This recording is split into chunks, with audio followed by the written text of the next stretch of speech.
Welcome to Complinet Global Newscasts. News featured is taken from Complinet Complete, our news, analysis and tracking service, and your comprehensive view of the regulatory landscape.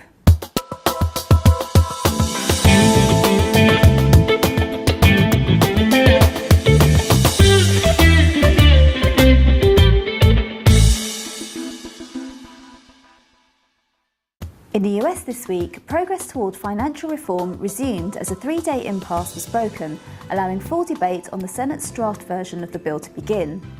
A minority of mainly Republican senators had blocked the debate, forcing a Democratic majority to negotiate contentious parts of the bill to break the stalemate.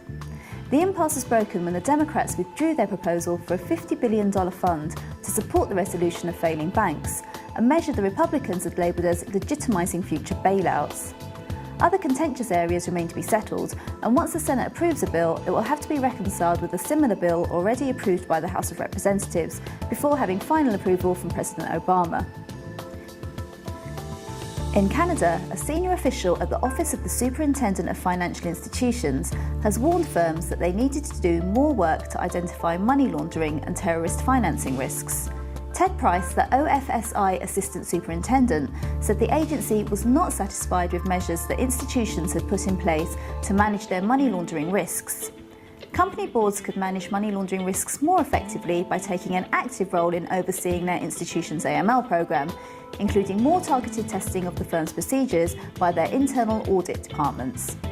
The speech came as the Financial Transactions and Reports Analysis Centre of Canada said it would be moving its focus from building awareness of money laundering to more aggressive enforcement actions. In the UK and Europe this week, the FSA is taking the big banks to task again over their deficient customer complaint handling, but have not revealed names as of yet. Dan Waters, a senior director at the regulator, took to the airwaves yesterday to lambast firms' training and systems and controls. This statement follows previous warnings from the FSA, and there will doubtless be some big fines announced in due course. We caught up with Complinet's Joanne Wallen to find out the latest on this story.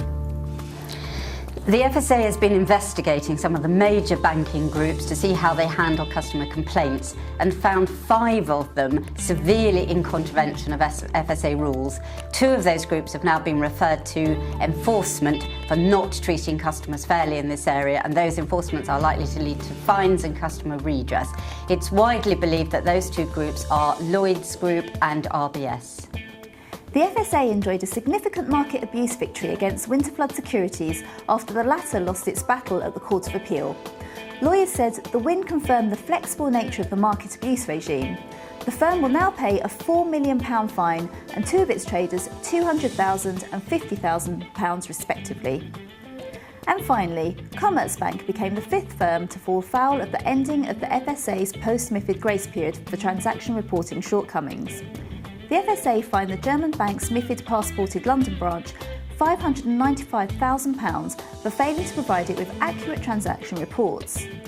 The FSA said for 2 years Commerzbank either failed to report or reported inaccurately almost all of its reportable transactions. These breaches occurred despite the FSA sending repeated reminders to firms of their obligations to provide accurate data and the importance of compliance with the FSA rules on transaction reporting, and specific requests to Commerzbank for the firm to check its data. To read about these or any other stories from Complinet in more depth, please log into complinet.com or contact us if you would like a free trial. Join us next week for another newscast from the Complinet Global News team.